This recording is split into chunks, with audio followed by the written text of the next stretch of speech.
नमस्कार दोस्तों, आशा करता हूँ आप सभी स्वस्थ और खुशहाल होंगे। सर्वाइकल स्पॉन्डिलाइटिस ये एक ऐसी समस्या है जो अधिकांश ऑफ़िस वर्क करने वाले लोगों में देखने को मिलती है। जो लोग अधिकांशतः कंप्यूटर पे वर्क करते हैं, बहुत अधिक मोबाइल का प्रयोग करते हैं, उनको यह समस्या होती है। आज की इस वीडियो में सर्वाइकल स्पॉन्डिलाइटिस क्यों होता है, उसके होने के कारण क्या हैं, उसके लक्षण क्या हैं, सिम्पटम्स जानेंगे हम इस वीडियो में और फिर उसका समुचित उपचार जानेंगे।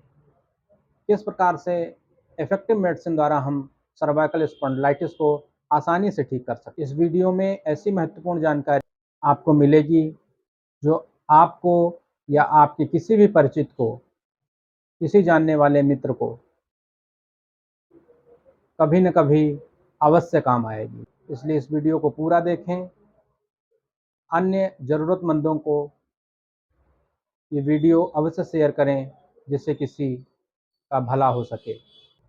सर्वाइकल स्पॉन्डिलाइटिस मुख्यतः गर्दन की समस्या है। रीढ़ की हड्डी, स्पाइनल कॉर्ड आपके सर के पिछले हिस्से से निकलती है। वहाँ से सर्वाइकल का रीजन शुरू होता है। Cervical region C1 to C7 तक के पार्ट्स में समस्या आती है। या तो आपको डिजेनरेटिव चेंजेज हो रहे होंगे, या फिर ऑस्टियोफाइट्स बन रहे होंगे, या फिर डिस्क में प्रॉब्लम आ रही होगी। C1 एंड C2 के बीच में गैप कम हो रहा होगा या गैप बढ़ रहा होगा। C2 C3 के बीच में ऐसे समस्या उत्पन्न हो सकती है, C3 C4 के बीच में हो सकती है। इसी प्रकार डिस्क के बीच में जो समस्या होती है, उसी से नसों पर दबाव पड़ता है और फिर आपको पेन होता है। वो दर्द आपको गर्दन में हो सकता है, हाथ में हो सकता है, कंधों में हो सकता है। सर्वाइकल का दर्द सर तक भी जाता है। आपको सर दर्द की समस्या रहती है तो हो सकता है आपको सर्वाइकल स्पॉन्डिलाइटिस हो। गर्दन में जलन भी हो सकती है।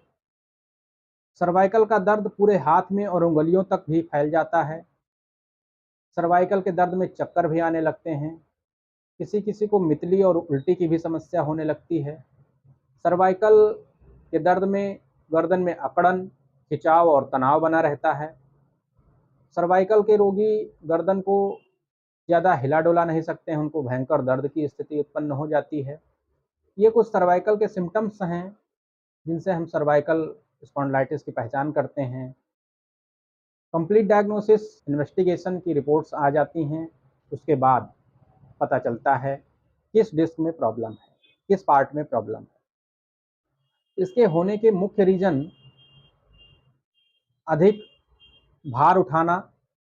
यदि आप सर पर अधिक वजन का सामान उठाकर रखते हैं, चलते हैं, तो इससे आपको समस्या हो सकती है। किसी किसी को सोने में बहुत ऊंची तकिया लगाते हैं, उसकी वजह से सर्वाइकल की समस्या हो सकती है। किसी इंजरी के कारण भी ये समस्या हो सकती है। बहुत ज़्यादा उन लोगों को समस्या होती है सर्वाइकल की जो ऑफिस वर्क करते हैं, जो कंप्यूटर पर वर्क करते हैं, क्योंकि वो हमेशा सर झुकाकर कार्य करते हैं। इस तरीके से वो वर्क करते हैं। ऐसे में ये हमेशा ये सर्वाइकल रीजन आगे को झुक जाता है, इससे समस्या आ जाती है। या जो दाएं बाएं ज़्यादा गर्दन मोड़कर कार्य करते हैं अधिक देर तक, उनको सर्वाइकल की समस्या हो सकती है। इस प्रकार से ऑस्टियोफाइट्स भी इसका एक कारण हो सकता है। कभी-कभी इन छोटी-छोटी समस्याओं के कारण डिजेनरेटिव चेंजेज हो सकते हैं या जेनेटिक फैक्टर्स भी हो सकता है। ये बहुत सारे रीज़न हैं सर्वाइकल स्पॉन्डिलाइटिस होने के। अभी तक हमने जाना सर्वाइकल स्पॉन्डिलाइटिस के लक्षण और इसके होने के कारण।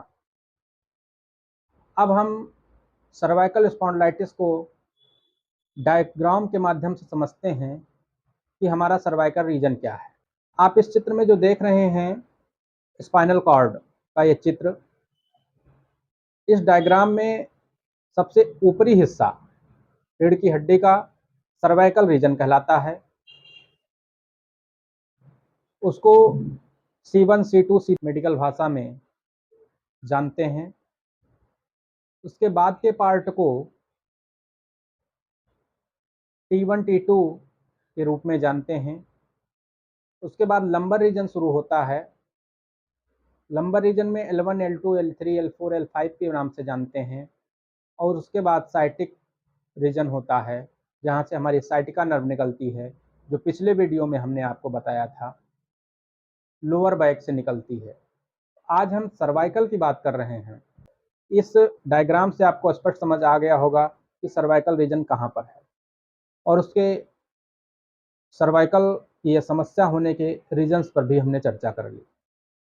अब हम इसकी फास्ट एक्शन होम्योपैथिक मेडिसिन की बात करेंगे, जो मोस्ट इफेक्टिव मेडिसिन हैं। उन होम्योपैथिक औषधियों की आपसे चर्चा करेंगे।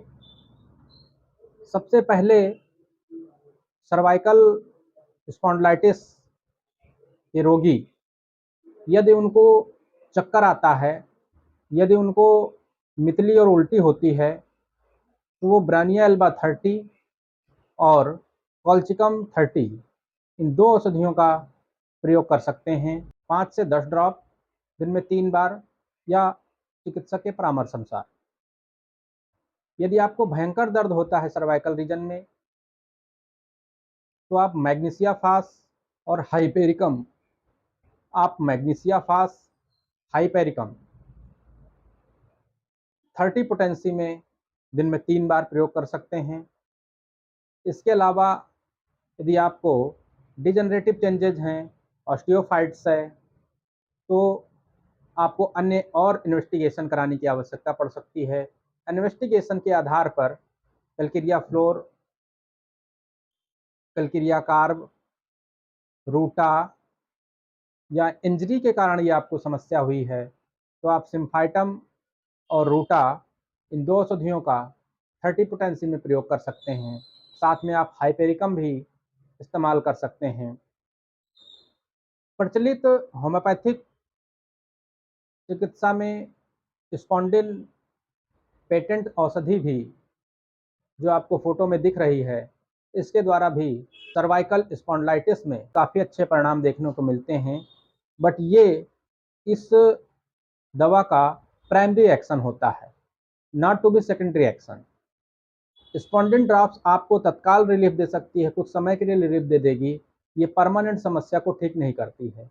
परमानेंट समस्या आपको उचित और योग्य होम्योपैथिक चिकित्सक के इन्वेस्टिगेशन, डायग्नोसिस के उपरांत जो डाइल्यूशंस दिए जाते हैं, उन डाइल्यूशन से आपको परमानेंट क्योर मिलता है। पेटेंट मेडिसिन से आपको परमानेंट क्योर नहीं मिलेगा, थोड़े दिन के लिए आपको लाभ मिल सकता है।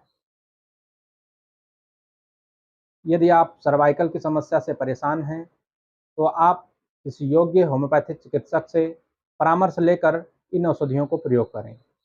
बिना किसी चिकित्सक के परामर्श की औषधियाँ स्वयं प्रयोग करना ना शुरू करें, क्योंकि आप अपनी समस्या को पूरी तरीके से डायग्नोस नहीं कर पाएंगे और इससे यदि आपको रिलीफ नहीं होगा, तो आपका होम्योपैथिक से विश्वास उठ जाएगा।